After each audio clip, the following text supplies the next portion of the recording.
Colonization is an ongoing process by which a central system of power dominates the surrounding land and its components. The term is derived from the Latin word colere, which means to inhabit. Also, colonization refers strictly to migration, for example, to settler colonies in America or Australia, trading posts, and plantations, while colonialism deals with this, along with ruling the existing indigenous peoples of styled new territories. Colonization was linked to the spread of tens of millions from Western European states all over the world. In many settled colonies, Western European settlers formed a large majority of the population. Examples include the Americas, Australia, and New Zealand. These colonies were occasionally called Neo-Europes. In other places, Western European settlers formed minority groups, who were often dominant in the places of settlement. When settlers from Western European nations started to settle land such as Australia, they regarded such land masses as terra nullis. Terra nullis means empty land in Latin. In other words, the settlers treated the land as uninhabited and a clean slate for colonization and colonial rule. However, these ideas were untrue, as such land masses were often inhabited by indigenous populations. For example, it was estimated that there were 350,000 native people in Australia during the time when the British tried to conquer Australia. A similar process of appropriating land by colonizers can be observed in the late 19th century during the colonization of West Africa by the British and French. The accepted practice among cartographers at the time was to display unexplored landscapes as blank spaces. Instead of interpreting blank spaces as limited geographical knowledge, imperialists saw them as vacant spaces awaiting colonists. Public perception of blank spaces was consistent with that of the colonizers. The illusion of blank spaces proved to be a successful trick. Laws encouraging the colonization of the Americas, such as Mexico's general colonization law, were implemented from the 1820s. Historical colonizations. Classical period. In ancient times, maritime nations such as the city-states of Greece and Phoenicia often established colonies to farm what they believed was uninhabited land. Land suitable for farming was often occupied by migratory, barbarian tribes who lived by hunting and gathering. To ancient Greeks and Phoenicians, these lands were regarded as simply vacant. However, this did not mean that conflict did not exist between the colonizers and local, native peoples.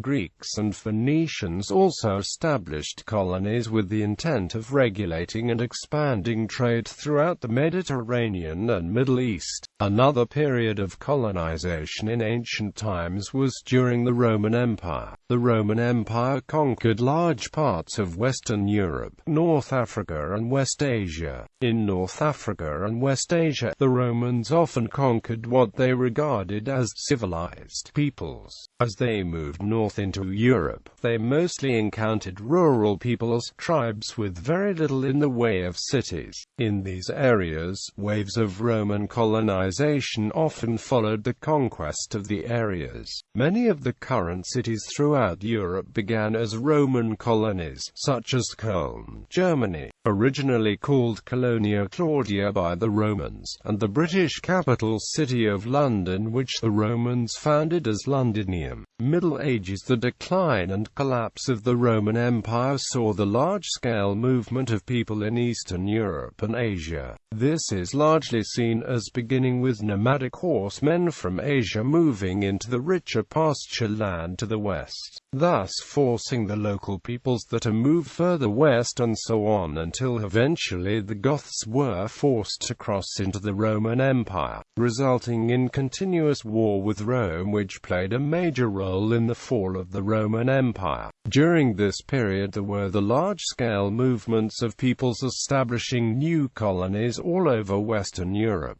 The events of this time saw the development of many of the modern-day nations of Europe, like the Franks in France and Germany and the Anglo-Saxons in England. In West Asia, during Sassanid Empire, some Persians established colonies in Yemen and Oman. The Vikings of Scandinavia also carried out a large-scale colonization. The Vikings are best known as raiders, setting out from their original homelands in Denmark, southern Norway and southern Sweden, to pillage the coastlines of northern Europe.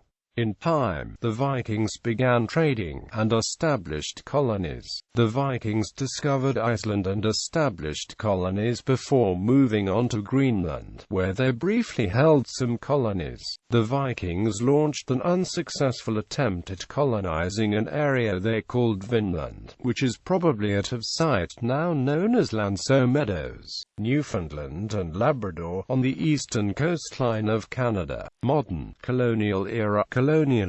Colonialism, in this context, refers mostly to Western European countries' colonization of lands mainly in the Americas, Africa, Asia and Oceania. The main European countries active in this form of colonization included Spain, Portugal, France, the Kingdom of England, the Netherlands, and, beginning in the 18th century, Great Britain and the United States. Most of these countries had a period of almost complete power in world trade at some stage in the era from roughly 1500 to 1900. Some reports characterized Chinese activities in Tibet as colonization, while many European colonization schemes focused on shorter-term exploitation of economic opportunities or addressed specific goals. A tradition developed of careful long-term social and economic planning for both parties, but more on the colonizing countries themselves,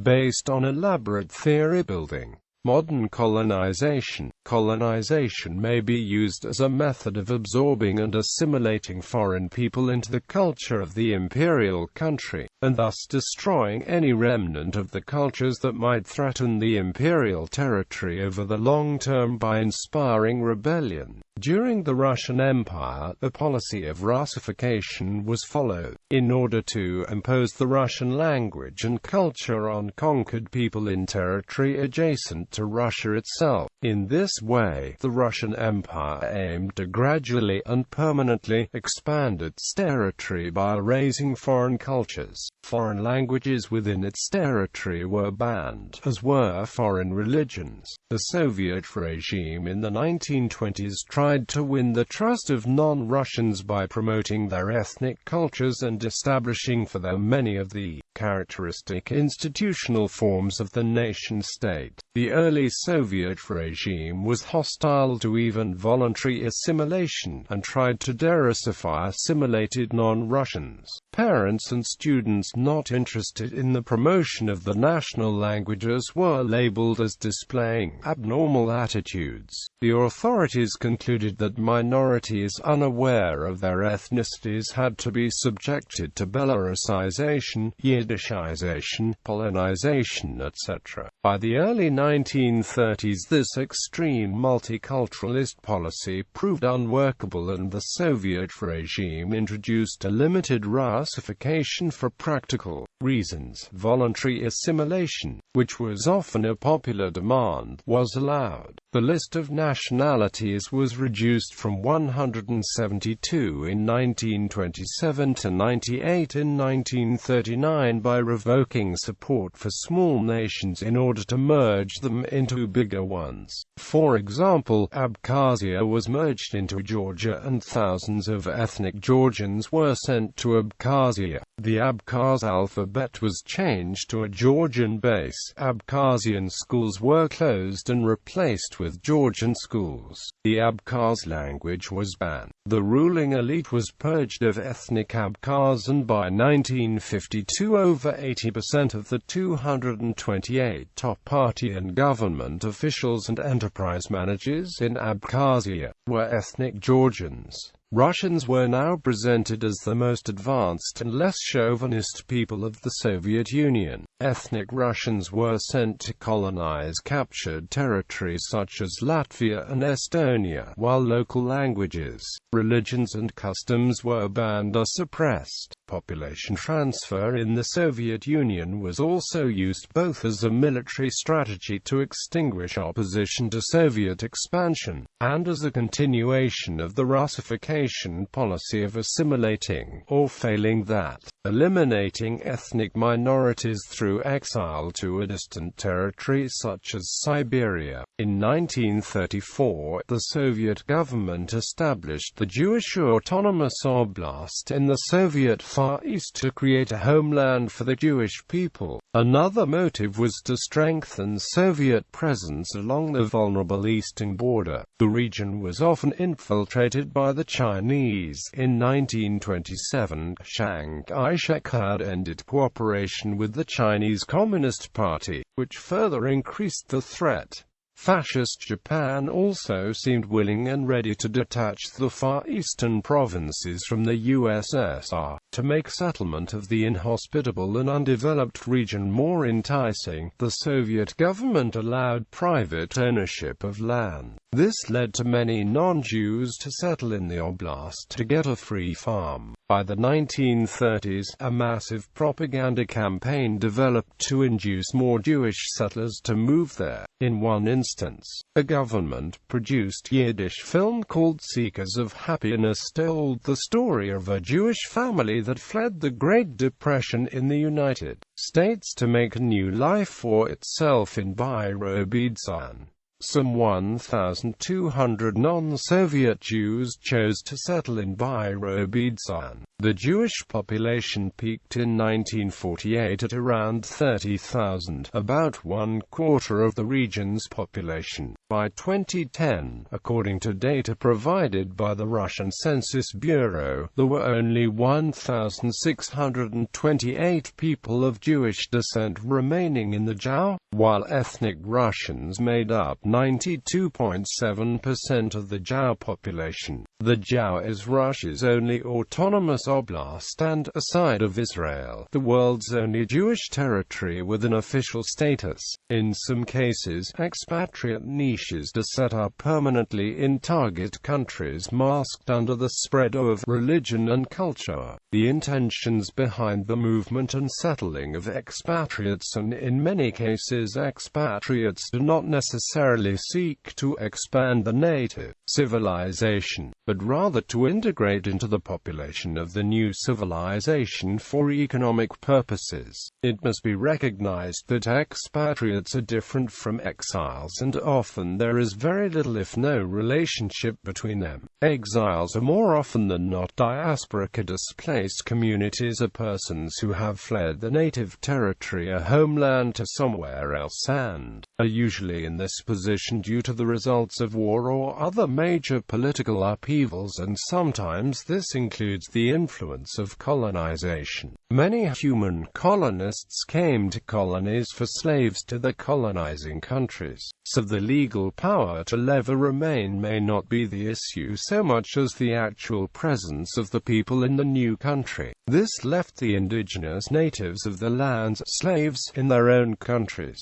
Many advanced nations currently have large numbers of guest workers, temporary work visa holders who are brought in to do seasonal work such as harvesting or to do low-paid manual labor. Guest workers or contractors have a lower status than workers with visas because guest workers can be removed at any time for any reason. During the mid-20th century, there was the most dramatic and devastating attempt at colonization, and that was pursued with Nazism. Hitler and Heinrich Himmler and the supporters schemed for a mass migration of Germans to Eastern Europe, where some of the Germans were to become colonists, having control over the native people. These indigenous people were planned to be reduced to slaves or wholly annihilated.